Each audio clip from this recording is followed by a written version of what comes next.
Hello folks, my name's Mark. Welcome to my channel, and today we're going to be working on insulating the floor of my cargo trailer.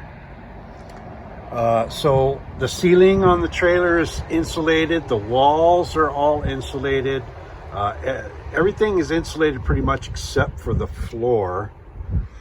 And I was gifted 4 sheets of this 2-inch insulation by a local viewer, Paul and Jen, and I've been sitting on it for a little while, and I think it's time to get started. It's the first week of September 2024, and you know, the mornings are starting to get a little bit cooler, and I think the heat, the major portion of the heat of the summer is over with. So insulating is a good thing. Might save me a few pennies each and every night that I sleep in the cargo trailer. So this is a 6 by 10 foot cargo trailer, and you know, insulation is 4 by 8. So basically I only need 2 sheets and maybe a little bit of remainder. I've got 4 sheets. And how I'm going to attach it to the underside of the trailer is still open for discovery. You know, I had originally intended to fix it with these mechanical fasteners, a screw and a large washer. But I'm concerned of these screws falling out. They would just be into the bottom of the plywood. Plywood might be that thick. And the screws going into there and holding up that plywood, you know, they could back out over time and fall out and present a road hazard to other motorists. So if I can avoid that, maybe I will. I've got some ideas. I crawled under there a little while ago and was measuring some things. I put down some carpet scraps and whatnot to make it a little bit more comfortable, and I'll take you under there in just a minute. But yeah, so we're going to figure out how to attach it.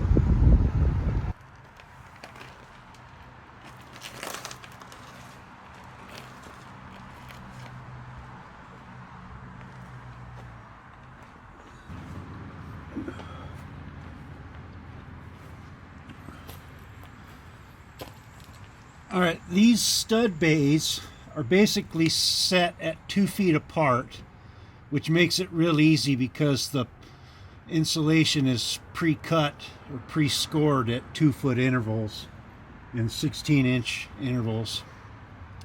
But anyway, I need to know how long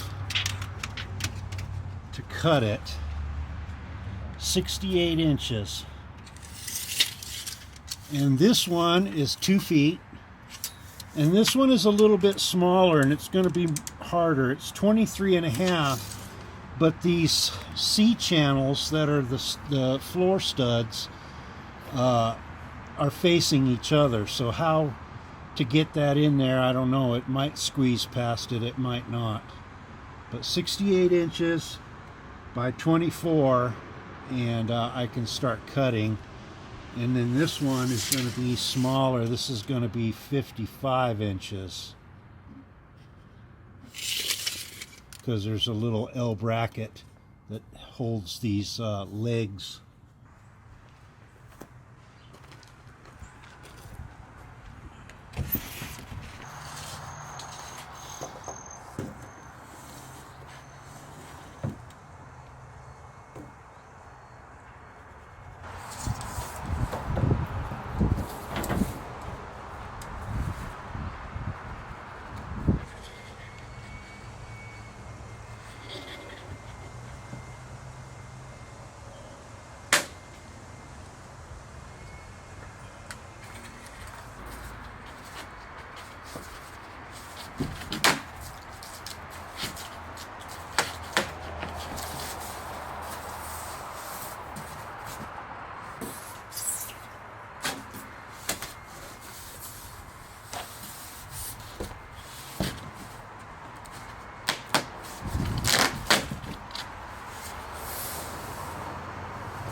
got the first two pieces cut in a general shape.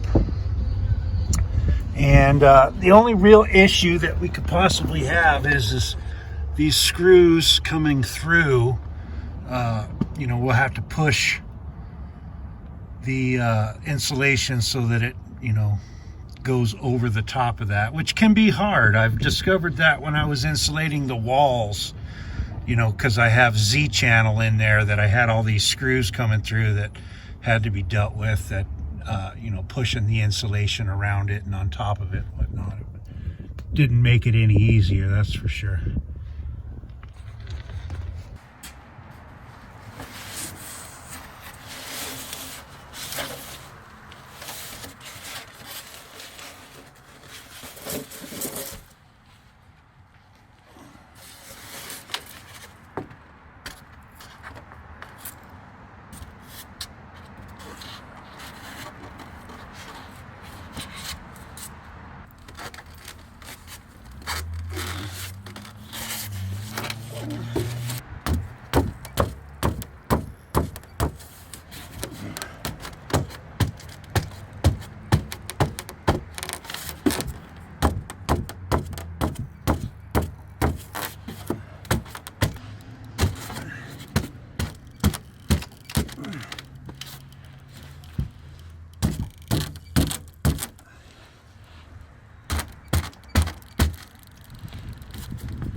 I've managed to pound the piece up mostly in place. It's just got another inch to go, inch and a half at most. So I'm going to take a little pry bar and pry down on the foam so that it could go past the lip of the C-channel, the upper lip. And then I've got a little hammer and a piece of wood that I'm gonna tap on the foam and hopefully tap it home. We'll see.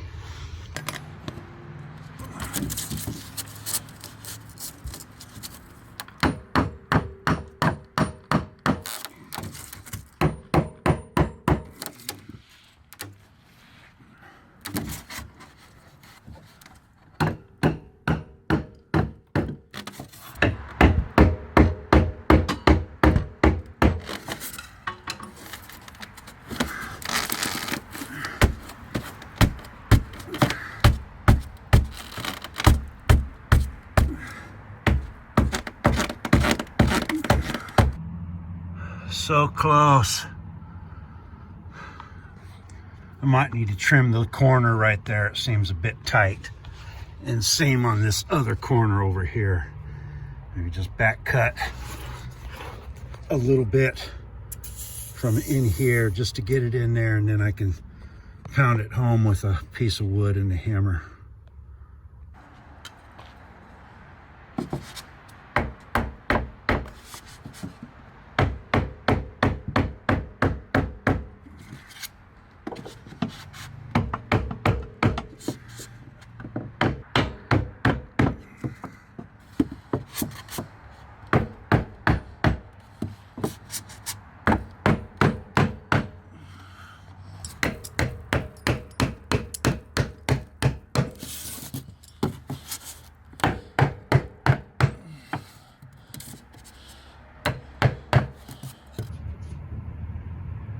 Well, I got the first piece in.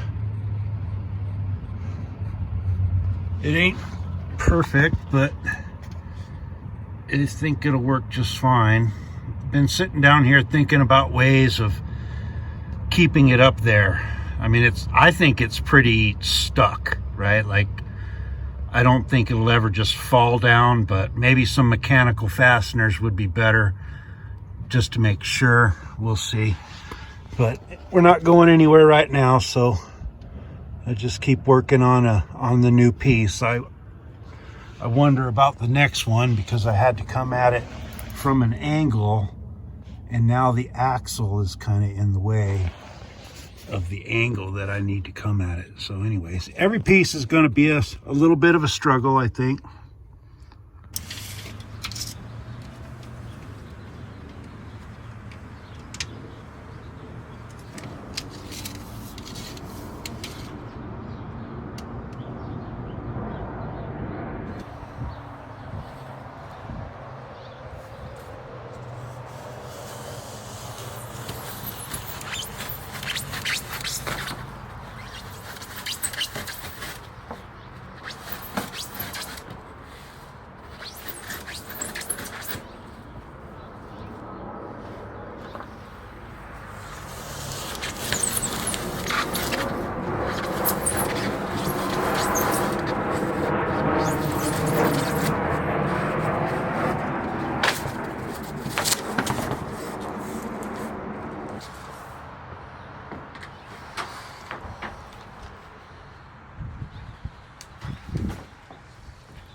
Well, we've got basically 2 sheets up,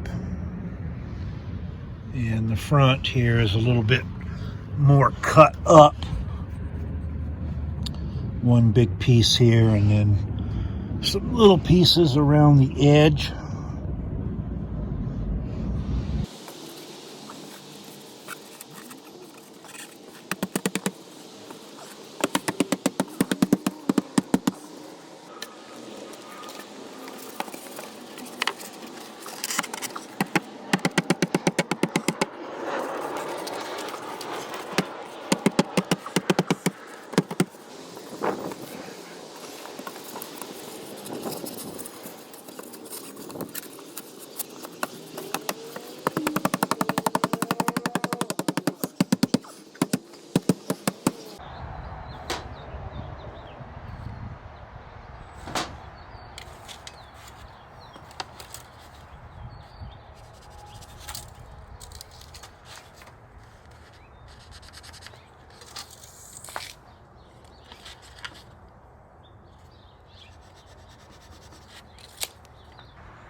All right, I have filled in all the pieces of foam on the underside of this trailer, except for where that little stabilizer goes up in there. And now I need to figure out what I'm going to do as far as affixing it so that it doesn't just fall out on the freeway. Some places I had to piece it in order to get it behind the lip of the metal and whatnot. So anyway, I think I sat here and thought of different ways that maybe I could do it, but I think I'm just going to go ahead and try the metal washers and some long screws. So I've got a pile of these metal washers, and somewhere between 2.5 inches and a 3-inch screw is what I'm going to need to come up through the insulation and into the plywood.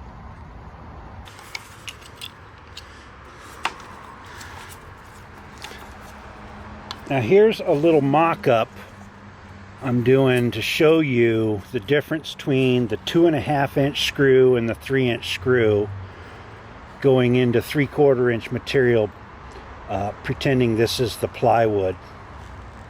Now I'm just concerned that that's not enough penetration into the wood to keep that screw secure. I'd rather have a full 3/4 inch contact on those threads, but it might poke through a little bit at the bottom. I might need to just grind off the tip depending on how far it goes in as I install the screw. So that's the experiment. That's what I need to figure out. The plywood of this floor in here should be 3/4. Now it's usually just a little bit less than 3/4. And obviously I've got some carpet here. So I don't want the screws to come up and, you know, damage the carpet or be pokey objects in the carpet.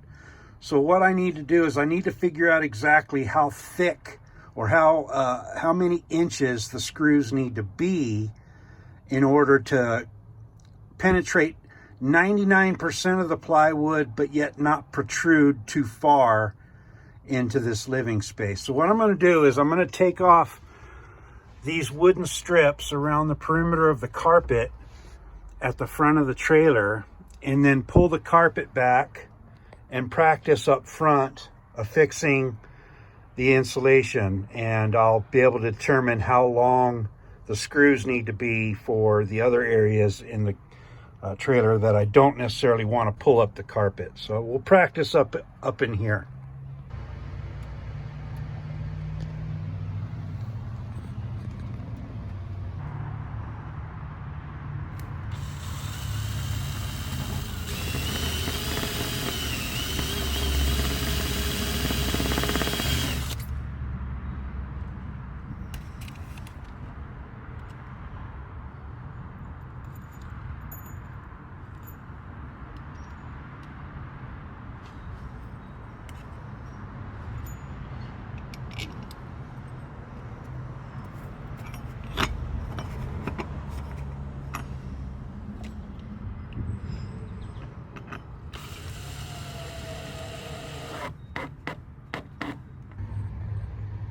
I've got the first one installed there, and I've snugged it up pretty tight, but not overly tight. And I've got about 1/8 of an inch protruding. That's with the 3-inch screw, and that's what I want. Definitely going to use the 3-inch screws, and some of them I'm going to grind down depending kind of on how tight the insulation is to the plywood. There may be areas where the the plywood is not going to be as tight up against the plywood as the insulation. So I'll just grind down a few and see how they work and keep going and get a little rhythm going. This is the method that I prefer to grind down the tips of screws. Just turn on your belt sander and grind it down. Just takes a few seconds per screw.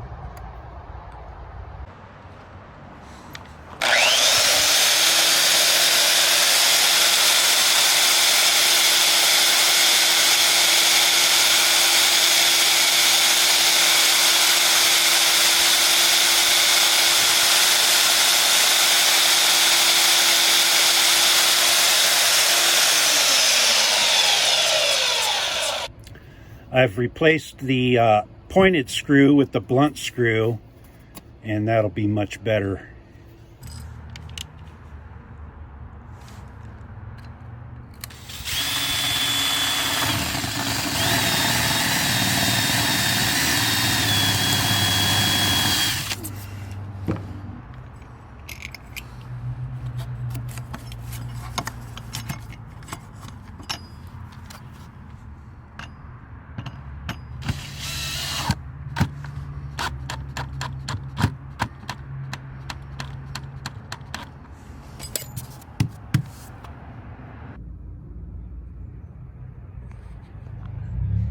Pretty much got the front of the trailer insulation attached to the plywood. There's a few spots I still got to do some work, but that's what it's going to look like. Just a few screws and washers here and there.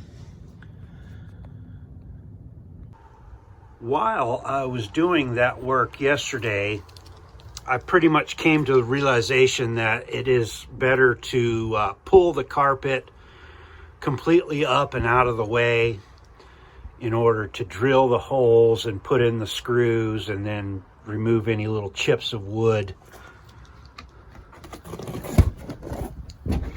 Any little chips of wood from the areas where the screws want to come through. So I'm going to do that. I need to get underneath the bed is the hardest area. And so I've spent a little time getting the stuff out of here. And so that's what we're going to do. We're going to pull out most of the bed and power supply over there, and just do it in quadrants, you know, pull back this part, put in the screws and put it back, and so on and so forth. That's our plan. I've got the carpet rolled back about halfway. So we'll get this section done and then roll it back and do the other side.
I was getting the space ready to do the rear of the cargo trailer, and then I realized, well, not only did I have to take off the wood trims, but I'm going to have to take off these tie downs in order to get the carpet up,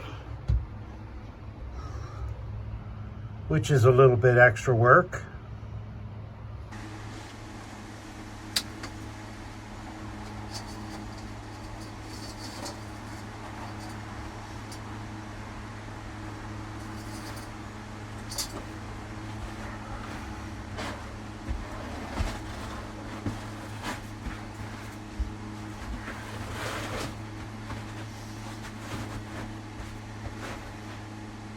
Got the carpet pulled back from the rear of the trailer. Now I got this back section done, and just one more panel to do there, kind of towards the middle. Should be pretty easy.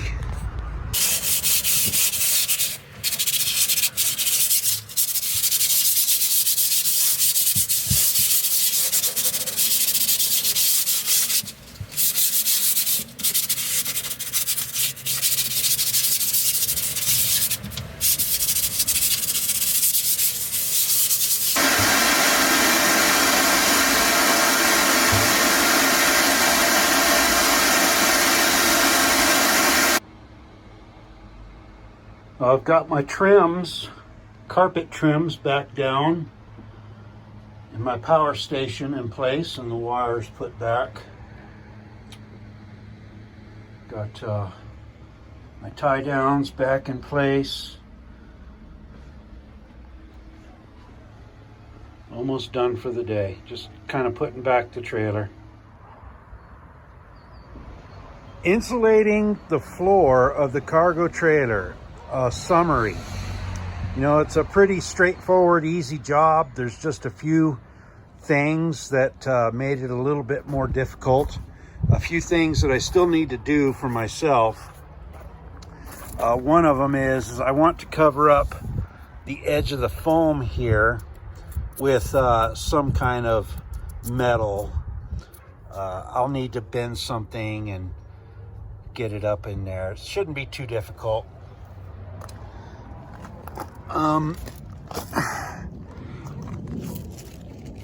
Getting these little pieces fitted in here is a pain in the butt because all the C-channels don't make it easy. You have to cut them into pieces and fit them in kind of carefully. So it may seem easy, but it's a little bit more difficult. The washers and screws, you know, if I didn't have carpet in there, it would have been a lot faster and easier. But since I did have a finished interior, it took me a little bit longer to do that. Now I figure I'll have to go under here occasionally and check the screws to make sure that none are loosening, and I'll just tighten them up with a screwdriver occasionally if necessary. That'll be a maintenance issue yearly. So there's a gap in my insulation where this stabilizer bar needs to fold up inside there. So that'll be an issue in wintertime with maybe condensation wanting to form in that area. I was thinking for wintertime, I'll just cut some like a piece of foam and put it in there, and then have to take it out when I travel. So, you know, when the stabilizer bar is in its upright position. These big pieces back here are pretty easy to do. You have these shackle bolts right here that kind of get in the way. They're a little bit smaller than the space for your panel, and trying to get them in there, it scars up the edge of the panel a little bit. Not the end of the world, but kind of makes it a pain in the butt. And then for the next panel up there, you have to come at it from in this direction, and then your axle is kind of in the way when you do that one. And then on this very back piece, there's the C-channel is facing this direction, and then the C-channel is also facing that direction. So you have to cut this one into two pieces like I've done there in order to fit it in tight and nicely. But I think this could be done in one day if you don't have to worry about interior. You can just, you know, drill your holes and then grind down your screws and do it all and clean it up easy. But it took me a couple days because I was taking my time and dealing with the interior issues. All right, that's it. Thanks for watching, and I'll see you on the next one. Bye.